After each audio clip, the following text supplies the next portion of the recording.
Hello friends, welcome to Tamil comic mania. Last வீடியோல நம்ம princess demands டிவோர்ஸ்ல bell அர்னோவை dance பண்ண கூப்பிட்டு வர பார்த்திருப்போம். இன்னொரு பக்கம் லூக்கா ரக்குன் மாதிரி பழத்தை வாஷ் பண்ணிட்டு இருந்தான். அந்த இடத்துல ஒரு போர்ட்டல் ஓபன் ஆச்சு. அதுல இருந்து பெல் தான் வெளியே வந்தான்.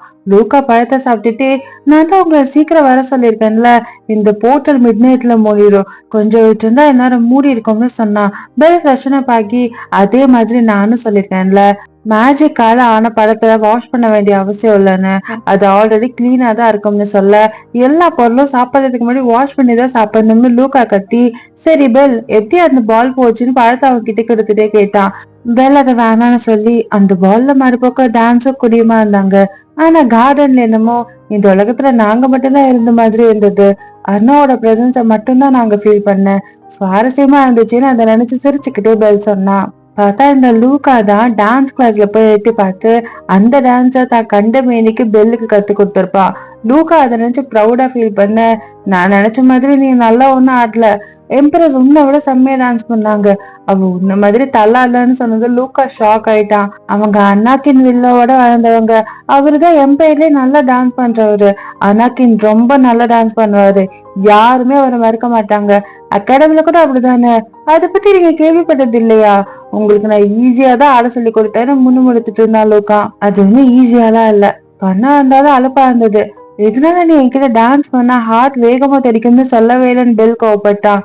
பாய்சன் கூட உங்க உடம்புக்கு ஒண்ணும் பண்ணது இல்ல, ஆனா டான்ஸ் மூவ் மட்டும் இப்படி ஆக்குச்சேன்னு லூக்கா புரியாம ஷாக் ஆனா. மேபி அந்த டார்க் லேடி போட்ட உடல் தேரன் மேஜிக் தேஞ்சு போச்சோன்னு சொல்ல, என் அம்மாவை டார்க் லேடின்னு சொல்றதை கொஞ்சம் நிறுத்துறியான்னு பெல் கேட்டான். அப்படின்னா நான் அவங்கள மனுஷங்களை திங்கிற டிராகன்னு சொல்லவான்னு கேட்டது பெல் வாய மூடுன்னு கத்துனா. ஆனா அப்ப லூக்கா ஒரு சீரியஸான மேட்டர் சொன்னா. லேட்டன் ஹவுஸ்ல இருக்க 5வது மகனுக்கு மறுபடியும் வலிப்பு வந்துச்சுன்னு சொன்னா. அந்த பையனுக்கு இந்த வருஷம் மட்டும் 5வது டைம் இந்த மாதிரி ஆயிருக்கு. லூக்கா அவங்க கிட்ட அதே ட்ரீட்மெண்ட் தான் இப்பவும் தர போறீங்களான்னு கேட்க, ஆமா அதுக்கு ப்ராப்பரான கியூர் என்கிட்ட இல்லைன்னு பெல் சொன்னா. ஆனா நீங்க கியூர் இருக்குன்னு சொன்னீங்களே, இம்பீரியல் ஃபேமிலியோட சோல் ஸ்டோனால மேபி அதை பண்ண முடியும்னு சொன்னீங்களே, இப்போதைக்கு அந்த ஃபேமிலியில எம்ப்ரஸ் மட்டும் தான் இருக்காங்க, அவங்க கிட்ட மறுபடியும் ட்ரை பண்ணி பாருங்க, பந்தயத்துக்காக சோல் ஸ்டோனு கூட தரேன்னு சொல்லியிருந்தாங்க, அவங்களுக்கு வாழ விருப்பம் இல்லாம இருக்கலாம்னு சொல்ல, பெல் செம்மைய கோவத்தோட லூக்கோட கழுத்தை பிடிச்சு, இன்னொரு வாட்டி எம்ப்ரஸ பத்தி இந்த மாதிரி பேசினேன்னா உன் தோலை உரிச்சிருவேன்னு மிரட்டினா. லூக்கா புரிஞ்சதுன்னு சொன்னதுக்கு அப்புறம் தான் பெல் அவனை விட்டான். லேஜனுக்கு போலாம், அதுக்கான கியூர் ஏதாவது நான் கண்டுபிடிக்க பாக்குறேன்னு பெல் கோவமா சொன்னா. இன்னொரு பக்கம் டயர்டா இருக்க அர்ணாவோட கால்ல இருந்த ஷூஸ அனாக்கின் கழட்டி விட்டுட்டு இருந்தான். ரெண்டு பேரும் மாறி மாறி அந்த டயமண்ட கொடுத்தது, பெண்ணிய லேடி இன்வைட்டிங்கா வச்சுக்கிட்டது, அப்புறம் அவ அப்பா சொன்ன டயலாக எல்லாரும் முன்னாடியே சொன்னதை பத்தி பாராட்டிக்கிட்டாங்க. அப்பா அண்ணாவா கிரிக்கெட் போறதுக்கு முன்னாடி எதுவும் சொல்லிட்டு போனாரான்னு கேட்க, இல்ல பால் முடிஞ்சதை அவர் கிளம்பிட்டாரு, ஆனா டமியனை பார்த்தேன்னு அண்ணாக்கின்னு சொன்னான். இவங்க ரெண்டு பேரும் தான் பெண்ணியோட அண்ணாங்க, அவங்க ரெண்டு பேரும் பெண்ணியை நினைச்சு பெருமைப்படுறதாவும் அண்ணாவுக்கு தேங்க்ஸ் சொன்னதாவும் சொல்லியிருக்காங்க. அப்படின்னா கண்டிப்பா டியூக் சந்தோஷப்பட்டிருப்பாரு. இன்னைக்கு வேலை முடிஞ்சதுன்னு அண்ணாவை படுத்தா. அப்பா அண்ணாக்கின் கிட்ட வந்து, ஆனா இன்னும் ஒண்ணு இருக்கு, நீங்க என் கூட டான்ஸ் இன்னும் பண்ணலேன்னு சொல்ல, நான் கார்டன்ல இருக்கப்ப மறந்துட்டேன்னு அவ சொன்னா. எப்படி மறப்பீங்க யுவர் மெஜஸ்டி, பெல்லு கூட ஆடினது அவ்வளவு ஃபன்னா இருந்ததுன்னு அனாக்கின் கேட்டா. அவன் வித்தியாசமானவன், அழைப்பே இல்லாம வரான், ஆனா இருக்க சொன்னப்ப கிளம்பிட்டான், அவ ஒரு அண்ணாவ சொல்றப்போ பூனை மாதிரி அனாக்கின் சொன்னா. அப்படின்னா பெல்லோட ஸ்பிரிட் ஃபார்ம் அனாக்கின்க்கு தெரிஞ்சிருக்குமான்னு அர்ணவ ஷாக் ஆனா. பார்த்தா அனாக்கின்க்கு அவனோட ஸ்பிரிட் ஃபார்ம் ஒரு பனி சரத்தன்னு தெரிஞ்சிருந்தது, ஆனா பூனையா இருப்பான்றது தெரியல. அப்போ அவன் டவர் மாஸ்டரோட டீப்பா இன்வால்வ் ஆகாதீங்க, அவனை கணிக்க முடியாது, எப்ப எது அவனுக்கு ட்ரிகர் ஆகி நமக்கு எதிராக திரும்புவான்னு தெரியாதுன்னு சொன்னான். அனாக்கின் ஏன் வார்ன் பண்றான்னு அண்ணாவாக்கு புரிஞ்சது. பெல் அவ்வளவு பேரை கொண்டு குவிச்சிருக்கான், ஆனா ஒவ்வொரு முறையும் அவன் கொல்றப்போ அர்ணவாவை அவன் பாதுகாத்தான். அவன் விசித்திரமானவன் தான், ஆனா பெல்லுன்னு எதை யோசிச்சு நாளைக்கு மீட்டிங்கு ப்ரிப்பேர் பண்ணணும், மார்க்கஸ் டூபர்ட்க்கு யார் அதிகாரத்துல இருக்காங்கன்னு காட்ட வேண்டிய நேரம்னு சிரிச்சுட்டே அர்ணவ சொல்ல, இது நீங்க சொல்லணும்னு தான் நான் காத்துட்டு இருந்தேன் அனாக்கின் சொன்னா. அடுத்த நாள் காலையில டூபர்ட் ஆல்ரெடி சொன்ன மாதிரி கெஸ்மினுக்கு எதிரான போருக்கு நிதி வேணும், உங்க டவுரியிலேயே இருக்க வேல்யூபிளான ஒண்ணு வேற பெண்ணிக்கு கொடுத்துட்டீங்க, அதுக்கு நம்ம வேற ஏதாச்சும் ஈடு கட்டணும்னு சொல்ல, வேற எதுவும் சஜஷன்ஸ் இருக்கான்னு அர்ணவா கேட்டா. ஆனா எல்லா நோபல்ஸும் உம்முன்னு அமைதியா தான் இருந்தாங்க. ஆனா பேரன் வெண்ட் கைய தூக்கி, இந்த ராஜ்யத்தோட நலனுக்காக வார் சீக்கிரம் முடிஞ்சாகணும், இருக்கிற சோல்ஜர்ஸ வச்சுட்டு மத்த யாரையும் இப்போதைக்கு புதுசா சேர்க்காம சமாதான பேச்சு நடத்துறது எனக்கு லாஜிக்கா தெரியுதுன்னு சொன்னாரு. டியூக் அசிலியோட பேச்சதான் எல்லா நோபல்ஸும் கேக்குறாங்கன்னு தெரிஞ்சனால அவரால் மாற்றத்தை கொண்டு வர முடியாதுன்னு அவர் நினைக்கிறாரோன்னு அண்ணாவுக்கு தெரிஞ்சது. அப்ப தூபத் இருந்து கோமா, ஆல்ரெடி நம்ம பல முறை அதை பண்ணிட்டோம், ஆனா அவங்கள காட்டு மீறாந்தீங்க.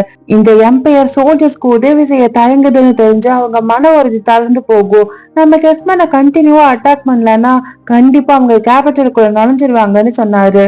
ஆனா எனக்கு ஒண்ணு புரியல, நம்ம அதை தடுக்க தானே ஆர்மியை வச்சிருக்கோம். லூசியனா கொடுத்த நிதியில இந்நேரம் கெஸ்மன்ல ஒரு பேலஸே கட்டி முடிச்சிருக்கலாம்னு அர்ணவா சொன்னா. ஆனா அவர் சமாளிக்கிறதுக்காக இந்த போரை நிறுத்தணும்னா கிராண்ட் டியூக் அசிலியர் கேக்குறத நம்ம கண்டிப்பா கொடுத்துதான் ஆகணும். இந்த போர் நீடிச்சு வேற யாராவது நம்ம நாட்டுக்குள்ள வந்தா காப்பாத்து யார் இருக்கான்னு சொன்னாரு. இந்த காரணத்தை தான் தூபத்தும் அசிலியரும் இவ்வளவு நாள் யூஸ் பண்ணிட்டு இருக்காங்க. இதே கேவலமான செயலாலதான் நோபல்ஸ் அவங்க பிரஷர் பண்றாங்க. ஏன்னா மத்த நோபல்ஸால ஆர்மியை திரட்டி அதை வழி நடத்த முடியாது. ஹவுஸ் ரிக்கேல் பாலிடிக்ஸ்ல இருந்து ஒதுங்குனதால அந்த இடத்த அசிலியர் எடுத்து அந்த பவரால மத்த நோபல்ஸையும் கீழ் பண்ணி வைக்கிறாரு. கடுமையான நேரத்துல பின்வாங்கிருவேன்னு சொல்லி அவங்கள பயன்படுத்தி வச்சிருக்காரு. லூசியானாக்கும் வேற எந்த வழியும் இல்லாம அசிலியரை இவ்வளவு நாள் சப்போர்ட் பண்ணிட்டு இருந்திருப்பான். ஏன்னா கேபிட்டலை யாராவது தாக்க வந்தா பாதுகாக்க ஆள் இல்ல. அதனாலதான் இந்த டியூக் அசிலியரும் இந்த அர்த்தமில்லாத போற 4 வருஷமா இழுத்தடிச்சிட்டு இருக்காருன்னு அர்ணாவாக்கு தெரிஞ்சது. அவ பெருமூச்சு விட்டு லூசியானோட பாலிசிஸ் எல்லாம் எனக்கு புரியுது, ஆனா இப்ப எம்ப்ரஸ் தான், அவன் இல்ல. உங்களையும் அசிலியரையும் பொறுத்தவரை எல்லா சோல்ஜர்ஸும் போர்ல இருக்காங்க, இங்க பாதுகாக்க யாரும் இல்லைன்றது தானே. கெஸ்மன் அவ்வளவு வலிமையானதா இருந்தா அசிலியர் அதிகமான ஆட்களை தானே கேட்கணும். ஆனா அவர் அதிக நிதி கேட்கிறாரு, போரையும் முடிக்க மாட்டாரு. மேபி இப்போதைக்கு இதுக்கு நம்ம வேற ஏதாவது வழியை பார்க்கணும்னு சொல்ல அப்பவே எல்லா நோபல்ஸும் வாயை திறக்காம தான் உட்காந்துட்டு இருந்தாங்க. அப்போ ரிக்கேல் தன்னோட ஆர்மியை தரதா சொன்னாரு. அவரோட பையன் தமிழனா அதுக்காக சார்ஜ் பண்றதா சொன்னாரு. எல்லாருக்கும் கொஞ்சம் ஷாக்கிங்கா தான் இருந்தது. ஏன்னா அசிலியரை எதிர்க்க முடிஞ்சது அவர் மட்டும்தான். இதை கேட்ட அர்ணாவாக்கும் கொஞ்சம் ஹாப்பியா தான் இருந்தது. மத்த நோபல்ஸும் அப்படி ரிக்கேல் சொன்னது நடந்தா இவ்வளவு நேரம் தூபத் சொன்னது எல்லாமே அர்த்தம் இல்லாம போயிரும்னு பேசிக்கிட்டாங்க. கேட்ட தூபத் முட்டாள்தனம், மறு ஆலோசனை செஞ்சு பாருங்க யுவர் மெஜஸ்டி. வாலண்டியரா வரங்களை வச்சு இந்த நாட்டை அப்படியே விட்டு பாதுகாக்க முடியாதுன்னு சொல்ல பக்கத்துல இருந்த நோரேவும் அவருங்க மாமாதான், அதுக்காக கேபிட்டலோட பாதுகாப்பு அவர்கிட்ட கொடுக்க முடியாதுன்னு சொன்னாரு. இவங்க எல்லாரும் ரிக்கேல தடுக்கிறாங்க, ஆனா அசிலியரை மட்டும் ஆதரிக்கிறாங்கன்னு அண்ணாவுக்கு கடுப்பாச்சு. ஆனா இதெல்லாம் அவ எதிர்பார்த்ததுதான். அப்ப அந்த டைம்ல அந்த மீட்டிங்கோட டோர் வேகமா ஓபன் ஆச்சு. அந்த டேபிள் மேல வேகமா நம்ம பெல் லெப்பர்ட் ஃபார்ம்ல வந்தா. ஒரு மாதிரி செம்ம மெஜஸ்டிக்கா நடந்து வந்தா. சுத்தி இருந்த எல்லாருக்கும் இந்த பீஸ்ட் இங்க என்ன பண்ணுதுன்னு புரியல. அப்ப பெல் ஹியூமனா டிரான்ஸ்ஃபார்ம் ஆகி அர்ணவா கிட்ட வந்து உட்கார்ந்தா. டவர் மாஸ்டர் இந்த மீட்டிங்க்கு வந்தது யாராலையும் நம்ப முடியல. நான் நீங்க பேசுறத கேட்டேன், ரிக்கேல கண்காணிக்க ஒருத்தர் வேணும் தானே, அது நான் பண்றேன்னு பெல் சொல்ல, நீங்க இதை வர கேபிட்டலை பத்தி கவலைப்பட்டதே இல்லையே, அதுவும் இல்லாம ரிக்கேல் கூட ஏதாவது சண்டை போடணும்னா அதுக்கான பெரிய அளவுல ஆர்மி உங்ககிட்ட இல்லைன்னு தூபத் கத்துனாரு. அப்ப பெல் ஒரு மாதிரி கிரீப்பியான கோவத்தோட நான் தான் இந்த ஆர்மின்னு சொன்னா. அதை பார்த்த தூபட்டும் பயந்து போனாரு. அப்புறம் காமா, அப்படின்னா நான் உங்களுக்கு கூட ஹெல்ப் பண்ண வருவேன்னு பெல் சொன்னா.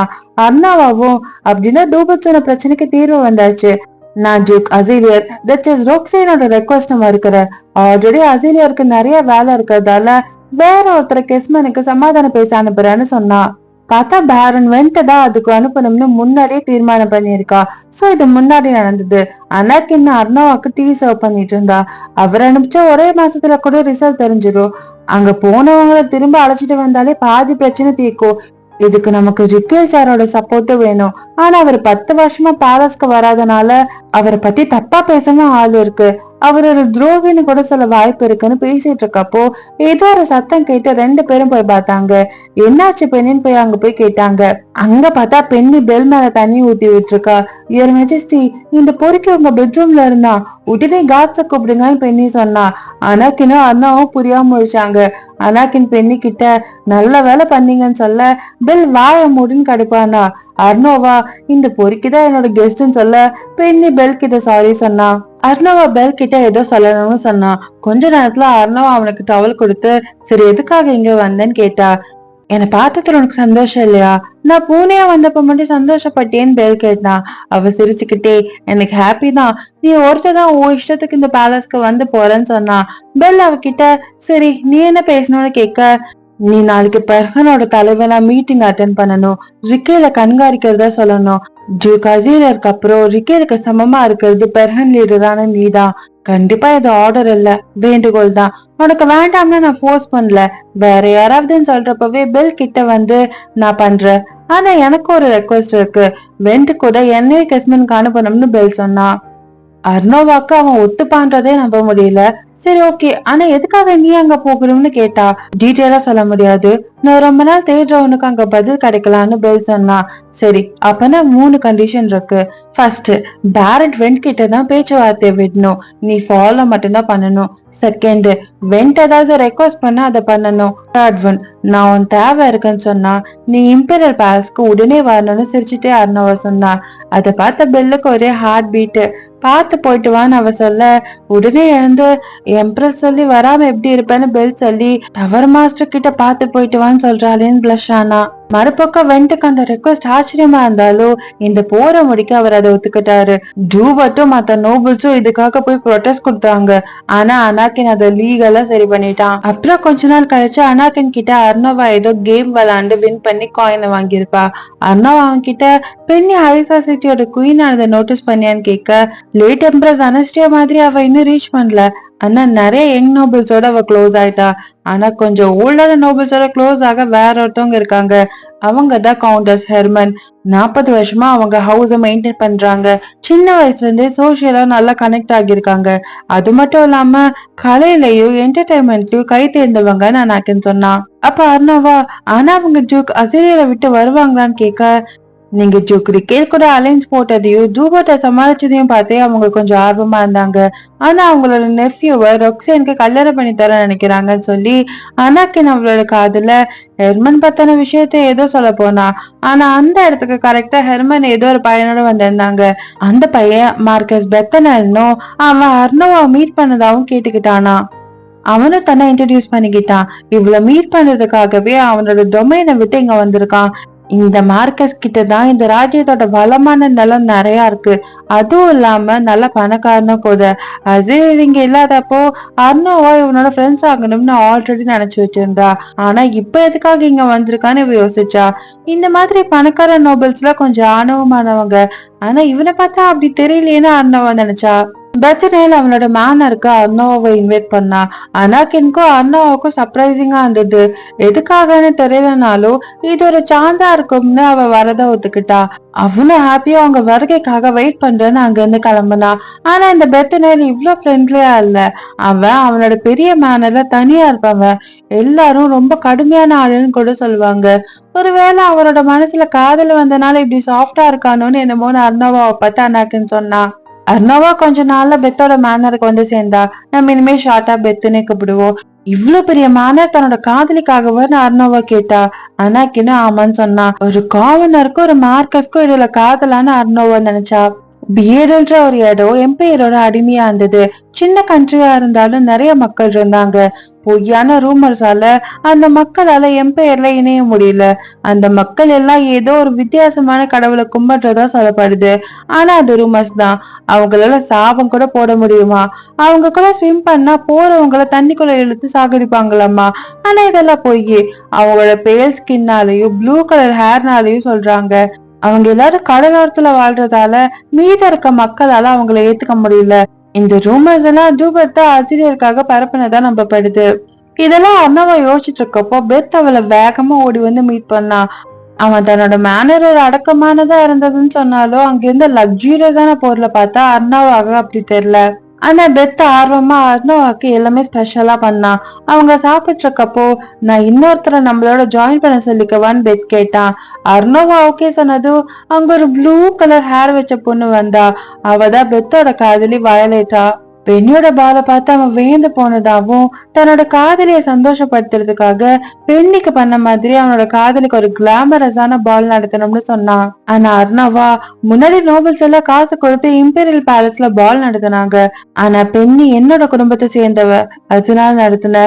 இதுக்கு நான் அலோ பண்ண மாட்டேன்னு சொன்னான். இதை கேட்ட பெத் சோகமா இருந்தா.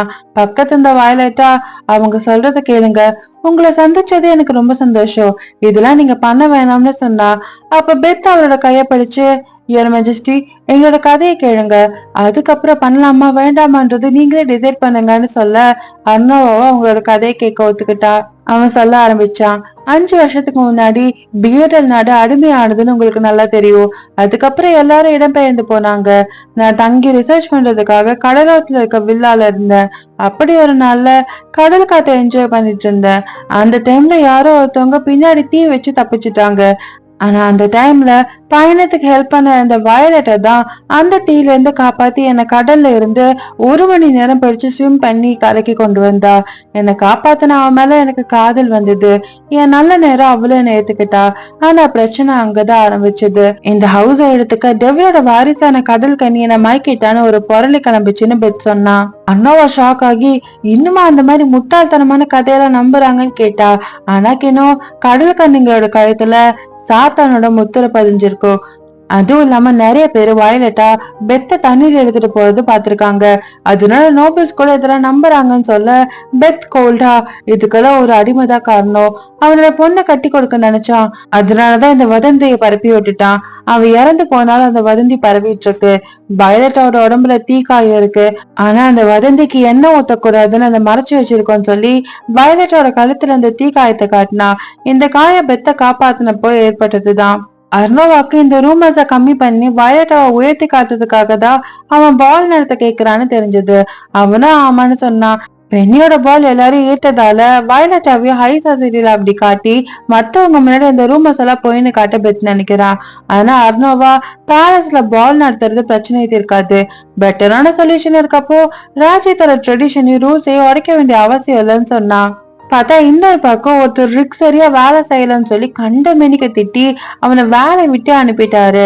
அவன் அழுதுட்டு ஒரு காலத்துல நான் டைரநாட்ல ஃபேமஸான ஆக்டரா இருந்தேன்னு புலம்புனா. அவன் நடிக்கிறதுக்காக ஆடிஷன் போன இடத்துலயும் என்ன கேவலமான பேர் இதுன்னு சிரிச்சு அவனை வெளியே அனுப்பிச்சுட்டாங்க. அந்த மாதிரி பேரை மாத்திக்கிட்டா கூலா இருக்கும்னு நினைச்சு இப்ப சோகமா இருந்தான். அப்போ ஒரு ரோப் போட்டு ஒரு பர்சன் அவன் கிட்ட வந்து நீதான் ரிக் தேவையானு கேட்டாங்க. ஆமான்னு சொன்னதை அவனை கீழே விழ வச்சாங்க. அவன் யாரா இதை நினைச்சு நான் ஒண்ணும் பண்ணல பிளீஸ் என்னை விட்டுருங்கன்னு மண்டி போட்டி கஞ்சினான். பார்த்தா அங்க வந்தது அர்ணோவா. அவளை பார்த்தது டைரனோட குயினான்னு ரிக் ஷாக் ஆனா. அர்ணோவா அவனை மறைச்சதோ இல்ல இல்ல ராஜிதோட எம்ப்ரஸ்ன்னு பயந்துட்டே சொன்னான். அப்ப அனாக்கின் அர்ணவா கிட்ட வந்து இவன் இந்த வேலைக்கு சரிப்பட்டு வருவானான்னு கேட்க பாக்கதான் இப்படி, ஆனா இவன் அப்படி ஒன்னும் முட்டாள் இல்லைன்னு சொல்லி ரிக் கிட்ட நான் உன்னை ஏன் இங்க கூப்பிட்டேன்னு தெரியுமா, நீ மறுபடியும் ஸ்டேஜ்ல ஏற தயாரான்னு கேட்டா. பார்த்தா கொஞ்ச நாள்ல ரிக் ரிஹர்சல் பண்ணிட்டு இருந்தான். அப்படின்னு அவன் ஒத்துக்கிட்டான் போல. பிராக்டிஸும் அங்க ஸ்மூதா போயிட்டு இருந்தது. அர்ணவா கூட இருந்த ஒரு மாஸ்டர் நீங்க அவன் ஒழுங்கா நடிக்கிறவரை அடிக்க சொன்னீங்க, ஆனா அவன் ரா பகல பிராக்டிஸ் பண்ணிட்டு இருக்கான்னு சொன்னாரு. பார்த்தா அர்ணவா அவனுக்கு யாராச்சும் தப்பு பண்ணாலும் அது உன் தப்புதான், நீதான் சார்ஜ்ல இருக்க, ஒழுங்கா பண்ணணும், ஆனா யாரையாச்சும் அப்செட் பண்ணன்னு வையேன் உன் வேலை காலி, உன்னை எரிச்சிருவான்லாம் சொல்லி மிரட்டி இருப்பா. அதுதான் இப்ப ஒர்க் ஆகுது போல. அப்பா அந்த இடத்துக்கு வந்த பெத்த இது எப்படி அப்ரிஷியேட் பண்றதுன்னே தெரியல யுவர் மெஜஸ்டின்னு சொல்ல இந்த ரிஹர்சல் பிடிச்சிருக்கான்னு அர்ணவா கேட்டா. பிடிச்சிருக்குன்னு சொல்றது பத்தாது, நானும் வயலட்டாவும் நன்றியோட இருப்போம். இந்த பிளே முடிஞ்சதுக்கு அப்புறம் மக்களோட பார்வை மாற வாய்ப்பு இருக்குன்னு பெத் சொன்னா. அந்த இடத்துல வயலட்டோட ஃப்ரெண்டு லாராவும் பிராக்டிஸ் பண்ணிட்டு இருந்தா. அப்ப பெத் மறுபடியும் நீங்க பண்றது எங்களுக்கு மட்டும் இல்ல பிஎடல் நாட்டு மக்களுக்கும் நல்லதாகும், அது வயலட்டுக்கும் பெனிஃபிட் ஆகும். இந்த பிரச்சனை எல்லாம் முடிஞ்சு வயலட்டாவும் பிஎடல் மக்களும் எம்பையரை நல்லா வாழ்ந்தா நான் எதை வேணா கொடுக்க தயாரா இருக்கேன். டியூக் அசிலியரோட இருக்க கான்ட்ராக்ட முடியடிச்சிருவேன், உங்களோட சேர்ந்து பிசினஸ் பண்ணுவேன்னு அவன் சொன்னான். அண்ணாவும் அவனை வெயிட் பண்ண சொல்லி நீங்க அசிலியரோட நிறைய கான்ட்ராக்ட் போட்டிருக்கீங்க, அது எல்லாமே நிறுத்த வேணாம்னு சொல்லி மனசுல இது என்னோட கோல் தான், ஆனா இவ்வளவு சீக்கிரம் இவர் மாறுவாருன்னு தெரியலன்னு யோசிச்சா.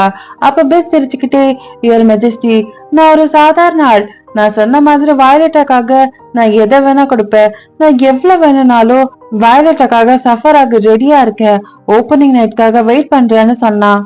அர்ணவோட மனசுல மேபி எனக்கும் அசிலியருக்கும் இடையான மோதலை பத்தி ஹெர்மன் இவன் கிட்ட சொல்லிருக்கலாம், ஆனா மார்க்கஸோட சப்போர்ட் கிடைக்கிறது ஒரு விதத்துல பயன்தானே யோசிச்சா. அங்க இருக்க கோச்சும் இந்த பிளேவை அவரோட தலைமையில விடுறதுக்கு தேங்க்ஸ் சொன்னாரு. இவரோட தியேட்டர் கம்பெனில போல்டான மூவ் தான் எடுப்பாங்க. முன்னாள் கிரிமினல்ஸ நோபல் ஃபேமிலிஸ்ல அவங்க துரத்து விட்ட ஆட்கள் எல்லாம் நடிக்க யூஸ் பண்ணுவாங்க. இவங்க கிட்ட வந்தது கரெக்டான சாய்ஸ்னு அர்ணவா நினைச்சு ஆக்டர்ஸ் பத்தி எதுவும் கம்ப்ளைண்ட்ஸ் இருக்கா, லாராவா ரிக் எதுவும் தொல்லை பண்றானான்னு கேட்டா. நீங்களே பாருங்கன்னு கோச் சொல்ல அங்க பார்த்தா ரிக் பயந்துட்டே, இந்த இடத்துல நீங்க இவ்வளவு தயங்க வேண்டாம், நல்லா பேசுங்கன்னு சொல்லி இவன் தயங்கிட்டே அவகிட்ட எப்படி நடக்கணும்னு சொல்லி கொடுத்துட்டு இருந்தான். மத்த ஆக்டர்ஸ் எல்லாம் இவன் ஏன் இப்படி பயப்படுறான்னு அவனை கிண்டல் பண்ணிட்டு இருந்தாங்க. கோச் அர்ணவா கிட்ட முதல் நாள்ல இருந்து லாரா கிட்ட ரிக் பயந்துதான் இருக்கான். மத்தவங்க எல்லாம் சேர்ந்து அவனை ஃப்ரெண்ட்லியா கூட கலாய்க்க ஆரம்பிச்சுட்டாங்க. ரிக் கொஞ்சம் ஷோ ஆஃப் பண்ணுவான் தான், ஆனா நல்ல ஆக்டர்னு சொல்லி அவனை பத்தி சொல்லி ஈவலா கொஞ்சம் வெயிட் பண்ணி செட்டை மட்டும் பாருங்க, மறந்து போயிருவீங்க. யாரோ ஒருத்தவங்க என் டேலண்ட பார்த்து செட்டுக்காக காசு கொடுத்துருக்காங்க, எல்லா பிரச்சனையும் தீர்ந்துச்சுன்னு பெருமையா சொன்னாரு. அந்த ஆள் யாருன்னு அர்ணவ யோசிச்சா டக்குன்னு ஸ்ட்ரைக் ஆகி, அப்படின்னா மேஜிக் கலை பொருளா கொடுத்தாங்கன்னு கேட்க, சாதாரணமான பொருள் இல்ல, அது என்னமோ வேற லெவல்ல இருக்கு, சிக்கலா இருந்தாலும் செம்மையா இருக்குன்னு கோச் சொன்னாரு. அப்பவே அண்ணாவாக்கு தெரிஞ்சது அது யாருன்னு. எப்படி நான் இந்த பிளேவை நடத்துறேன்னு கண்டுபிடிச்சான்னு சிரிச்சுக்கிட்டே யோசிச்சா அது கண்டிப்பா பெல்லா தான் இருக்கக்கூடும். இன்னொரு பக்கம் பெண்ணி கிட்ட ஒரு பொண்ணு நடக்க போற பிளேவை பத்தி ஆர்வமா பேசிட்டு இருந்தா.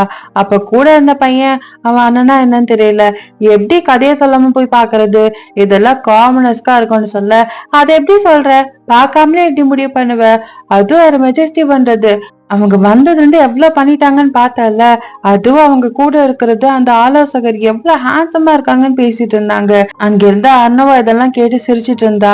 பக்கத்துல இருந்த அண்ணாக்கினும் அவங்களுக்கு காசிப் பண்ண அவ்வளவு பிடிச்சிருக்கு போலன்னு சொல்ல, கவுண்டர் ஹெர்மன் எங்க, நான் அவங்களோட பேசணுமேனு அர்ணவா கேட்டா. எப்போ இங்கதான் இருப்பாங்க, ஆனா இப்பெல்லாம் அவங்கள பார்க்கவே முடியறது இல்ல, அந்த வார பத்தி பேசினதுல இருந்து அவங்கள அவ்வளவா பார்க்க முடியறது இல்ல. கசில நினைச்சு கொஞ்சம் எச்சரிக்கையா இருப்பாங்கன்னு தெரியும், ஆனா பிளே ஆரம்பிக்கிறதுக்கு முன்னாடியே அவங்க வராம போவாங்கன்னு எதிர்பார்க்கல. எவ்வளவு பவர்ஃபுல்லா இருந்தாலும் இங்க வராம போனா கொஞ்ச நாளே மறந்து போயிடுவாங்க, ஆனா அவங்கள மறக்க முடியாது போல நான் சொன்னா. இப்ப நடக்க போற பிளே எவ்வளவு சக்சஸ்ஃபுல்லா போனாலும் சொசைட்டில பெருசா இருக்க கவுண்டர் ஹெர்மன் அங்க வரலன்னா அந்த பிளேயோட ரெப்புடேஷன் கெட்டு போகும். ஆனா எல்லாமே நான் நினைச்ச மாதிரி போகாது. கவுண்டர் ஹெர்மனை மட்டும் நான் இந்த பிளேக்கு இன்வைட் பண்ணலான்னு மனசுல நினைச்சு தனியா எழுந்து எங்கேயோ போனா. பார்த்தா அவ டாக்டர் லூத் கிட்ட வந்தா. அவளை பார்த்தது லூத் அர்ணவாவை கிரீட் பண்ணா. அர்ணவா அவகிட்ட இந்த லேப் பிடிச்சிருக்கான்னு கேட்க, டைரனை விட ரொம்ப நல்லா இருக்கு மெஜஸ்டின்னு சொல்லி ஏதோ ஒரு ஹெல்ப் போட்டு டீயை குடிக்க லூத் கொடுத்தா. எனக்கு உன்னோட பேஷன் புரியுது, ஆனா அப்பப்ப நீ வெளியே போய் கொஞ்சம் டிராமாவும் பார்க்கணும், நான் ஒரு பிளேல இன்வால்வ் ஆயிருக்கேன், நீ அதுக்கு வரலான்னு அர்ணவா இன்வைட் பண்ணா. நிறைய நோபல்ஸ் வருவாங்கன்னு தெரிஞ்சு அவங்களும் அங்க வருவாங்களான்னு லூத் யாரையோ கேட்டா. பார்த்தா கவுண்டர் ஹெர்மன் தூரத்து சொந்தக்காரங்களுக்கு லூட்ஸ செட் பண்ணி விட பாத்திருக்காங்க. ஆனா ஆமால, அவங்க பிளேக்கு வந்திருக்க மாட்டாங்க தானே லூட்ஸ் கேட்டா. அர்ணவ சீரியஸா, அது எப்படி உனக்கு தெரியும், அவங்கள பத்தி எதுவும் தெரியுமான்னு கேட்டா. இல்ல, நான் அவங்கள பார்த்தே தெரிஞ்சுக்கிட்டேன், அவங்க சீக்கிரம் சாக போறாங்க லூட் சொன்னா. அது கேட்ட அர்ணவாவுக்கு ஷாக்கிங்கா இருந்தது. கொஞ்ச நேரத்திலேயே அர்ணவா கவுண்டர் ஹெர்மனோட மேனருக்கு போனா. அங்க அவள ஒரே ஒரு மெய்ட் மட்டும் வெல்கம் பண்றத பார்த்து பெண்ணி செம்மையா காண்டானா. இப்படிலாம் நடக்காது, யாராவது ஒரு ஃபேமிலி மெம்பராவது வந்து எம்ப்ரஸ வெல்கம் பண்ணிருப்பாங்கன்னு அர்ணவா நினைச்சா. கொஞ்ச நேரத்துல மெய்டு போய் ஹெர்மனோட சேம்பரை காட்டினாங்க. அங்க போய் பார்த்தா ஒரே கச்சா முச்சான்னு ஒரு கூச்சலா இருந்தது. ஹெர்மனோட பொண்ணு பையன் பேத்தின்னு மாறி மாறி நான் இருக்கேன், நீங்க யாராவது போய் குயினை கிரீட் பண்ணுங்கன்னு வாக்குவாதம் பண்ணிட்டு இருந்தாங்க. ஹெர்மன் கோவத்துல எது முக்கியம்னு கூட தெரியாத முட்டாளுங்களா, போய் யாராவது குயினை கிரீட் பண்ணுங்கன்னு கத்தி இரும்பிட்டு இருந்தாங்க. அப்ப கரெக்டா அர்ணவா வந்ததையும் நோட்டீஸ் பண்ணி அவளை கிரீட் பண்ணாங்க. ஹெர்மன் கோவப்பட்டு மத்தவங்களை வெளியே போக சொன்னதும் எல்லாரும் அமைதியா போயிட்டாங்க. இப்படி ஆனதுக்கு ஹெர்மன் அர்ணவா கிட்ட சாரி கேட்க, அவ அவங்களோட குடும்பத்தை பார்க்க சந்தோஷமாவும் பொறாமையாவும் இருக்கிறதா சொன்னா. அவங்கள பார்த்தா முடியாம இருக்கிற மாதிரி தெரியுதுன்னு அர்ணவா சொல்ல, ஜாக்கிரதையா தான் வேர்ட்ஸ சூஸ் பண்றீங்க, என்னை பார்த்து நீ சாகுற நிலைமையில இருக்கான்னு சொல்லணும்னு ஹெர்மன் சொன்னாங்க. அவங்க ரொம்ப வீக்கா இருந்தாங்க. நீங்க என்ன பிளேக்கு இன்வைட் பண்ண வந்திருக்கீங்கன்னு தெரியுது யுவர் மெஜஸ்டி, ஆனா நான் உங்க இன்வைட்ட மறுக்கிறேன்னு ஹெர்மன் சொன்னாங்க. உங்க ஹெல்த்த பத்தி மட்டும் இல்லதானே, உங்க குடும்பத்தை பத்தியும் கவலைப்படுறீங்கல்ல, டியூக்க கோவப்படுத்திடுவீங்கன்னு பயப்படுறீங்களான்னு அர்ணவா கேட்க, நான் போனதுக்கு அப்புறம் என் குடும்பத்துக்கு எந்த பிரச்சனையும் வரவிடாம நான் பாத்துக்கணும்னு ஹெர்மன் சொன்னாங்க. ஏன் சொல்றாங்கன்னா, சப்போஸ் டியூக்க விட்டு அர்ணவாக்கு இவங்க சப்போர்ட் பண்ணா மேபி இவங்க இறந்து போனதுக்கு அப்புறம் டியூக் அசிலே இவங்க ஃபேமிலி இது பண்ணிருவாங்கன்னு பயப்படுறாங்க. ஆனா அர்ணவா, நான் பிளேவை பத்தி மட்டும் சொல்ல வரல, நிஜமாவே உங்க மேல அக்கறைப்பட்டுதான் இங்க வந்தேன்னு சொல்லி கவுண்டர் ஹெர்மன், நீங்க சாகாம இருந்தா என் பிளேக்கு வருவீங்களான்னு கேட்டா. அவங்க அதை கேட்டு என்ன சொல்றீங்க, ஆனா இது குணப்படுத்த முடியாதுன்னு சொல்ல, இல்ல இது கியூர் பண்ண வாய்ப்பு இருக்கு, இந்த இல்னஸ் சின்ன வயசுல இருந்தே ஆல்கஹால் ஸ்மோக் பண்றவங்களுக்கு வரும், இந்த இல்னஸ் டைரன்ல ரொம்ப காமன், முற்றிலும் குணப்படுத்த முடியலனாலும் இதை ட்ரீட் பண்ண முடியும். நீங்க வேணும்னா அதை பண்ணிக்கலாம்னு டாக்டர் லூத் சொன்னா. அதை கேட்ட ஷாக்கான ஹெர்மன், கண்டிப்பா எனக்கு வாழணும், அட்லீஸ்ட் ஒரு வாரமாச்சும் வாழணும், நான் முடிக்க வேண்டிய விஷயம் நிறைய இருக்குன்னு சொன்னாங்க. இந்த இல்னஸ் பேரு ஹிசேரிக். என் அம்மாவும் இதுலதான் இறந்து போனாங்க. ஆனா உங்க நிலையில இருந்த என் அம்மா 10 வருஷம் வாழ்ந்தாங்க. ஆனா நான் என் அம்மா கிட்ட பண்ண மிஸ்டேக் அவாய்ட் பண்ணா நீங்க அதை தாண்டி கூட வாழ முடியும். அதுக்கு நீங்க ஆல்கஹால் சாப்பிடாம இருக்கணும்னு லூத் சொல்ல, நான் என்ன வேணா பண்ண தயாரா இருக்கேன் யுவர் மெஜஸ்டி. டாக்டர் லூத் கிட்ட என்ன ட்ரீட்மெண்ட் பண்ண சொல்லுங்கன்னு ஹெர்மன் சொன்னாங்க. அப்போ அர்ணவா, அதுக்குதான் நான் ஆஃபரை கொண்டு வந்திருக்கேன், எனக்கு திருப்பி தர நீங்க பிளேக்கு வரணும்னு சொன்னா. ஆல்ரெடி சொன்ன மாதிரி ஹெர்மன் வந்தா அந்த பிளே இன்னும் சக்சஸ்ஃபுல்லா போகும். அதனால அர்ணவா இதை யூஸ் பண்ணிக்கிட்டா. ஹெர்மன் சிரிச்சுக்கிட்டே அர்ணவா புத்திசாலின்னு நினைச்சாங்க. அந்த பிளேயோட ஓப்பனிங் நாளும் வந்தது.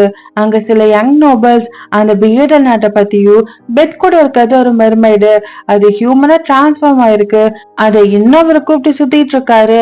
அதெல்லாம் ஒரு பக்கம் இருக்கட்டும், முக்கியமான நபர் இங்க இன்னும் வரலையேன்னு ஒரு பொண்ணு சொல்ல, ஹெர்மனை பத்தி கேட்கிறியான்னு 2 பேர் கேட்டாங்க. அவங்க வரலன்னா பிளே அப்ப அவ்வளவு நல்லா இருக்காது போலியே, அவங்க வரலன்னா அப்ப மோசமா தான் இருக்கும்னு பேச, பின்னாடி இந்த டூபட் சிரிச்சுட்டே நானும் வராம இருந்திருக்கணும்னு யோசிச்சான். ஏன்னா ஹெர்மன் ஆர்ட்ஸ்ல ரொம்ப இன்ட்ரெஸ்ட் உள்ளவங்க, அதான் இந்த எதிர்பார்ப்பு. இந்த ஜூபட் அவங்களுக்கு ஆர்ட்ஸ் பிடிக்கும், ஆனா மோசமான பிளேக்கு அவங்களோட டைம் வேஸ்ட் பண்ண மாட்டாங்கன்னு சொல்ல, அந்த இடத்துக்கு லூட்ஸ் ஹெர்மனும் வந்தாங்க. ஜூபட்க்கு ஷாக்கிங்கா இருந்தது. டியூக் அசிரியர் இவங்க எதிர்க்கிறாங்களான்னு யோசிச்சான். அங்க அந்த பிளே நடக்க ஆரம்பிச்சது. பிளாஷ் எல்லாம் போட்டு ப்ளூ கலர் லைட்ஸ்ல ரிக் நடிச்சிட்டு இருந்தான். அவன் தண்ணிக்குள்ள போற மாதிரியும் லாரா காப்பாத்துற மாதிரியும் நடந்தது. அதெல்லாம் பார்த்து எல்லாரும் விழுந்துட்டு இருந்தாங்க. அந்த பிளே பெத் அண்ட் வயலட்டோட கதை தான். சோ மக்களுக்கு என்ன நடந்ததுன்னு காட்டதா பெத் ஆசைப்பட்டான். அங்க ரிக் அண்ட் லாரா அவங்களோட பிளேவை நடிக்கிறப்போ இன்னொரு பொண்ணு அவ ஒரு சாத்தான், பெத் எனக்கானவன் சொல்லி கோவப்பட்டா. அந்த போட்ல நெருப்பு வச்சதும் அவதான். அந்த நெருப்புல இருந்து காப்பாத்துனது வயலட்டா தான். அதுக்கப்புறம் அவங்க 2 பேரும் பிளேல கிஸ் பண்ணாங்க. இந்த கதையை பார்த்த எல்லாருக்கும் ரொம்ப பிடிச்சிருந்தது. எல்லாரும் கை தட்டினாங்க. இந்த மாதிரி ஒரு பிளேவை பார்த்ததே இல்லைன்னு பேசிக்கிட்டாங்க. அர்ணவா அனாக்கின் கிட்ட இத பத்தி நீ என்ன நினைக்கிறேன்னு கேட்க, பெரிய சக்சஸ் யுவர் மெஜஸ்டி. அவங்க ஹியூமன் இல்ல மெர்மைடுன்ற ரூமரை அடிக்கலனாலும் அது ஒரு நல்ல கதையா மாத்திட்டீங்க. இதுல மக்கள் எல்லாரும் பியர்டல் நாட்டு நல்லாதான் பாப்பாங்க. அந்த ரூமர் எல்லாம் பொய்ன்னு கூட தெரிஞ்சுப்பாங்கன்னு அனாக்கின் சொன்னா. அங்க அந்த பிளேல ப்ளூ கலர் இருந்தனால பெல் கொடுத்த ப்ளூ ஃபிளவரோட ஞாபகம் அவளுக்கு வந்தது. அவனை பார்த்து ரொம்ப நாள் ஆச்சுன்னு நினைச்சா. அனாக்கின் கிட்ட பேலஸ்க்கு போலாம்னு அர்ணவ சொன்னா. அனாக்கின் ஹெர்மனும் இப்ப நல்லா இருக்கிறதாவும் ஆல்கஹால் இல்லாம கொஞ்சம் கடுப்பா இருக்கிறதாவும் சொன்னா. போய் சாம்பர் ஓபன் பண்ணி பார்த்தா ஆப்போசிட்ல பென்னி ஸ்னோவிய, அதாவது பெல்ல கையில வச்சு இந்த பூனை எங்கேயோ இருந்து வந்ததுன்னு பிடிச்சு வச்சிருந்தா. ஃபைனலி பெல் ரொம்ப நாள் கழிச்சு வந்துட்டான். ஆனா கொஞ்சம் உம்முன்னு இருந்தான். இப்போ ஒரு மாசத்துக்கு முன்னாடி கெஸ்மன்ல அர்ணவா அந்த ரெக்வஸ்ட மறுத்ததால ரொக்ஸின் கோவமா இருந்தா. அசிலியரும் அங்க கோவமா தான் உட்கார்ந்துட்டு இருந்தாரு. அப்போ ஒருத்தன் அந்த இடத்துக்கு வந்தான். அவன் பேரு ராஜா. கவலைப்படாதீங்க, பேரன் வென்டர் லோக்லஸ் நோபல் தான். அந்த டவர் மாஸ்டரும் வேற வேலைக்காக தான் வந்திருக்காருன்னு சொன்னா. ரோக்ஸேனோ, இது ஓ வேலையான்னு கேட்க, அவனை வர வைக்க பார்த்த, ஆனா பேரனோட வருவான்னு தெரியல. ஆனா ரிலாக்ஸ் பண்ணுங்க, இந்த வார்ல அவனுக்கு இன்ட்ரெஸ்ட் எல்லாம் கிடையாது. என்னால ஃபியூச்சர் ஏதோ பார்க்க முடிஞ்சதுன்னு ராஜா சொல்ல, உன்னோட தொலைநோக்கு பார்வை நம்பிக்கை இல்லாதது.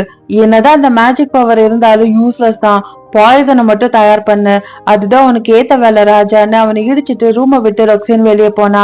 அசிலியர் ராஜா கிட்ட அவனை மீட் பண்ண அவனுக்கு ஓகேவான்னு கேட்க, பரவாயில்ல, நான் எனக்கு எதிராக இருந்த எல்லா தடயத்தையும் அழிச்சிட்டேன்னு சொன்னான். நீ பெர்ஹன்ல என்ன பண்ணன்னு பத்தி எனக்கு கவலை இல்ல, ஆனா அந்த ஆளை நீ இங்க வர வச்சது தப்பான மூவ்னு அசிலியர் சொல்ல, நம்ம அவன் பக்கமா இருக்கணும். அவன் ஆபத்தானவன். நீங்க தான் இந்த ராஜ்யத்தை ஆள போற ரொக்ஸேனோட இடத்துல ஒரு பவரோட இருக்கிற சூனியக்காரர் இருக்க கூடாதுன்னு சொன்னீங்க. ஆமா, ரொக்ஸேன் தான் இந்த ராஜ்யத்தை ஆள போறா. அதுக்கு தடையா இருக்கு எல்லாத்தையும் அழிக்க வேண்டியது ஏன் வேலை. ஒருத்தருக்கு தூரத்துல இருந்து பாய்சன் தரதை விட கிட்ட இருந்து தரது 10 மடங்கு ஆற்றலானது. அவன் இந்த களத்துல கால் வச்சுட்டான், அதுவும் எம்பரஸ் சொல்லி. அது நமக்கு சாதகமானதுன்னு ராஜா சொன்னான். அசிலியரும், சரி, இது ஒரு வாய்ப்பு தான் இருக்கு. ரொக்ஸேன் கிட்ட இருந்து சீக்கிரட்டா வச்சுக்கோ. அவ பெர்ஹன் விஷயத்துல தரையிடக்கூடாது. இந்த ராஜ்யத்தை அவ கையில கொடுக்க நான் ஏற்பாடு பண்ணணும். நீ பண்ண வேண்டியதெல்லாம் நமக்குள்ள இருக்க சத்தியத்தை காப்பாத்துறது மட்டும்தான்னு சொன்னாரு. அப்போன்னு பார்த்து வேகமா கதவை திறந்துட்டு ரொக்ஸின் உள்ள வந்தா. ராஜா, நீ அவங்கள எப்ப வருவாங்கன்னு சொன்னு கோவமா கேட்டா. அவன் 3 நாள்னு ஏதோ சொல்ல வரும்போதே, இனிமே உன்னோட தொலைநோக்கு பார்வையை யூஸ் பண்ணாதன்னு கோவமா ரொக்ஸின்னு சொல்ல அந்த இடத்துக்கு பெல்லு வென்ட்டு அசிலியரை தேடி வந்தாங்க. எம்பரஸ் மெசேஜ் டெலிவர் பண்ண வந்திருக்கேன்னு பெல் சொல்ல பின்னாடி வென்ட் எல்லாத்தையும் சுமந்துட்டு வந்துட்டு இருந்தாரு. எல்லாரும் போய் உட்கார்ந்தாங்க. அசிலியர் அவங்க கிட்ட போர்க்களத்துல நிதி தேவைதான், அதனால நாங்க கேட்ட கோல்டு நியாயமானதுன்னு சொல்ல எம்ப்ரஸ் உங்க ரெக்வஸ்ட மறுத்துட்டாங்க. ஹர் மெஜஸ்டி உங்களோட பங்களிப்பை நினைச்சு பாராட்டினாங்க. என்ன அனுப்பிச்சதுக்கு காரணம் இந்த கடுமையான விதையில நீங்க இருந்து கஷ்டப்பட வேண்டாம், உங்களை ரிலீவ் பண்ணலாம்னு சொன்னாங்கன்னு வென் சொன்னாரு. அசிரியர் கோவமா குழப்பமா இருக்கு, எதுக்காக உதவியாளர் அனுப்பணும்னு கேட்க நான் உதவியாளர் இல்ல, ஹர் மெஜஸ்டி இந்த பிரச்சனையில எனக்கு முழு அத்தாரிட்டி கொடுத்திருக்காங்கன்னு வென் சொல்ல அவர் இன்னும் கோவமா பேச்சுவார்த்தையை நடத்தணுமா, அந்த கெஸ்பானியர்கள் நம்ம பார்டரை பலமுறை தாண்டி இருக்காங்க, எம்பரஸ் அவங்க கேட்டுருவாங்கன்னு நினைக்கிறியான்னு கத்துனாரு. வென்ட் பொறுமையா எல்லா அதிகாரமும் ஹர் மெஜஸ்டிக்கு தான் இருக்கு, என் வேலை பேச்சுவார்த்தை நடத்த முடியுமா இல்லையான்னு பாக்குறதுதான், அதனால கமாண்டர் சீஃப் ஆன நீங்க எனக்கு ஃபுல் அத்தாரிட்டி தரணும்னு சொன்னாரு. அசிலியர் கோவத்தோட டேபிள தட்டி பேரன் வென்ட், தன்னோட இடம் தெரியாதவங்கள நான் வெறுக்கிறேன், நீ ஒரு சாதாரண நைட்டு, லக்கால நோபல் ஆயிட்ட, என்னோட அத்தாரிட்டியை உன்கிட்ட கொடுக்கவே முடியாது, இந்த இடத்துல எம்பரஸோட ஆர்டரை யாரும் ஃபாலோ பண்ண மாட்டாங்க, நான் எப்ப முடிக்கிறேனோ அப்ப வர போர் தொடங்கும், பிடிக்கலன்னு நிறுத்த முயற்சி பண்ணி பாருங்கன்னு கத்துனாரு. ஆனா அப்போ வென்ட் பொறுமையா எனக்கு புரியுது, ஆனா எனக்கு தேவைப்படுறது எல்லாமே தங்க ஒரு இடம் தான், எனக்கும் சில நைட்ஸ்க்கும் பேச்சுவார்த்தை முடியாம நான் போக மாட்டேன்னு சொன்னாரு. வென்டோட கான்பிடன்ஸ்க்கு பெல்லுதான் காரணமா இருக்கணும்னு அசிலியர் அவனை பத்தி கோவப்பட்டாரு. இவன் எப்போது இந்த ராஜ்யத்தை பத்தி கவலைப்பட ஆரம்பிச்சான்னு நினைச்சாரு. ஆனா அந்த இடத்துல அந்த ராஜா அசிலியரை பார்த்து சிரிச்சான். அப்ப அசிலியரும் சிரிச்சுக்கிட்டே, என்னதான் நமக்குள்ள ஒத்து போலனாலும் நீங்க என்னோட கெஸ்ட், சோ தங்க இடம் தரேன்னு சொல்லி ஒரு மெய்டு கிட்ட அவங்க தங்க வேண்டிய இடத்த காட்ட சொன்னாரு. வெளியே வந்த 2 பேரும் அசிலியரை ஒத்துழைக்க மாட்டாருன்னு தெரியுது, நல்ல வேலை என்ன கொன்னு கெஸ்மான் தான் கொன்னாங்கன்னு சொல்லலான்னு வென் சொன்னாரு. திடீர்னு பார்த்தா அவுட்ஃபிட் எல்லாம் மாத்திக்கிட்டு நம்ம பிளான் பிஏ பண்ணலான்னு சொன்னாரு. பார்த்தா ஏதோ ஒரு இடத்துல அம்புல அவங்கள நோக்கி வந்துட்டு இருந்தது, அத பார்த்து பயந்து வெண்ட் ஓடிட்டு இருந்தாரு. இந்த சம்பவத்துக்கு 1 நாள் முன்னாடி அசிலியர் இதுக்கு ஒத்துழைக்க மாட்டாருன்னு தெரிஞ்சு கெஸ்மான் கொலைனாலேயே பிளான் பண்ணாரு. இந்த அசிலியர் எம்பரஸோட ஆர்டர் எப்படி மதிக்காம இருப்பாங்கன்னு நினைச்சாரு. காட்ஸ் கூட வந்திருந்தாலும் அவர் அவங்க இல்லாம போகதான் பிளான் பண்ணாரு. ஆப்போசிட் இருந்த பெல்லு நான் வரேன்னு எப்ப சொன்னேன்னு சொல்ல, அப்ப எதுக்கே நீங்க வந்தேன்னு கேட்க, சரி நான் உள்ள நுழைய வந்து ஹெல்ப் பண்றேன்னு வேண்டாம் வெறுப்பா பெல் சொன்னா. வென்ட்டுக்கு இவன் இப்ப நம்பலாமா வேணாமான்னு வேற ஒரு பயம் இருந்தது. ஆக்சுவலா கெஸ்மன் நாட்டுல இருந்து கேபிட்டல்ல நுழைஞ்சதே கெஸ்மனோட கிங்கோட பிரதர் இன்லா தான், அதாவது மச்சான். அதுவும் இல்லாம அவங்கள இன்னும் கேபிட்டல்ல உயிரோட தான் வச்சிருக்காங்க. அதுவும் இல்லாம பேச்சுவார்த்தை நடத்த போறாங்கன்னு கூட ஆல்ரெடி அர்னோவோ வென்ட்டு டிஸ்கஸ் பண்ணிட்டாங்க. அதனால நம்ம பெல்லு ஒரு ஷார்ட்கட் ரோட்ல கெஸ்மன் கிங்க மீட் பண்ணி ஹெல்ப் பண்றதா சொன்னான். இப்ப பிரசன்ட்ல அம்புகள்லாம் பாஞ்சிட்டு இருந்தது. 2 பேரும் ஓடிட்டு இருந்தாங்க. பார்த்தா வென்டோட பின்னாடி ஒரு 4-5 அம்பு சொருகி இருக்கு. ஆனா பெல் மேஜிக் பேரியரை போட்டிருந்தான். அப்போன்னு பார்த்த பெல்லு நான் அசிலியரோட பேலஸ்க்கு போக வேண்டி இருக்குன்னு சொல்ல பாவ வென்ட் பயந்தே போயிட்டாரு. ஆனா பெல் அவனோட மேஜிக்கை யூஸ் பண்ணி பாடியை ஹீல் பண்ணி அவரை தூக்கி அவரோட இடத்துக்கு அனுப்பிச்சு விட்டுட்டான். பெல் ஏதோ மேஜிக் ஸ்பெல் போட்டு ஒரு இடத்துக்கு டிரான்ஸ்போர்ட் ஆகி வந்தான். பார்த்தா அங்க ஆல்ரெடி அவனை வெல்கம் பண்ண சில ஆட்கள் இருந்தாங்க. அங்க அசிலியரும் ரொக்ஸியனும் தான் டின்னர் டேபிள் இருந்தாங்க. அவங்களோட பெல்லும் போய் ஜாயின் பண்ணிக்கிட்டான். அசிலியர் பெல் கிட்ட வென்ட்டுக்கு உடம்பு சரியில்லைன்னு கேட்க, ஆமா அங்கங்க அவருக்கு அரிக்குது போலன்னு பெல் சொன்னான். ஆனா பாவ வென்ட் அங்கங்க அம்பு சொருகிட்டு இருக்கு அவருக்கு. ஆனா ரொக்ஸியன் என்னால நம்ப முடியல, ஒருவேளை அவரு கெஸ்மானோட பேச்சுவார்த்தை நடத்த போயிருக்கலாம், ஒருவேளை எனிமியோட இடத்துக்கு போயிட்டு ஒரே நாள்ல திரும்ப வரலன்னா அவங்க இறந்துட்டாங்கன்னு அர்த்தம். அவர் எம்பையரை ரெப்ரசன்ட் பண்ணி வரத பத்தி எனக்கு கவலை இல்ல, தாமதமா வந்தா இறந்துதான் போவாருன்னு சொல்ல, என்னை எனிமையா வச்சுக்க நினைக்காத, இமேஜின் பண்ணி பாரு, எம்பையரோட எனிமியான டவர் மாஸ்டர் ஜூக்கே அவர் பொண்ணையும் தோக்கடிச்சிட்டாருன்னு சொன்னா எப்படி இருக்குன்னு பெல் சொன்னா. அத கேட்ட ரொக்ஸியன் கோவமா, உன்னால தோக்கடிக்கப்படுவோமா, நீ சூன்யக்காரன்றதால உன்னை எங்களால கீழ் பண்ணிய வைக்க முடியாதுன்னு நினைக்கிறியான்னு 2 பேரும் வாக்குவாதம் பண்ணிக்கிட்டாங்க. அப்பா அசிலியரை சமாதானப்படுத்தி வைனை சர்வ் பண்ண சொன்னாரு. இந்த வைனை நீ குடிக்க முடியாது, போர்க்களத்துல ஆக்சிடென்டா இத பண்ற குடும்பத்தை கொண்டுட்டோம், இந்த வைன் கொஞ்சம் மூட ஈஸாக்கும்னு சொல்லி எம்பையரோட வளத்துக்காக சியர்ஸ் பண்ணாரு. ஆனா அத நீங்க மீன் பண்ணான்னு பெல் கரெக்டா சொன்னது அசிலியர் சிரிச்சுட்டு, அப்படின்னா பெர்ஹன்லாடோட ஹெல்த்துக்காகன்னு சொல்லி 3 பேரும் சியர்ஸ் பண்ணிக்கிட்டாங்க. பெல்லும் அந்த வைனை குடிச்சான். மேபி ராஜா சொன்ன பாய்சன் இதுவா கூட இருக்கலாம். இந்த எபிசோட் கொஞ்சம் டல்லா போற மாதிரி தெரியுதுல்ல. போக போக எப்படி இருக்குன்னு பார்க்கலாம்.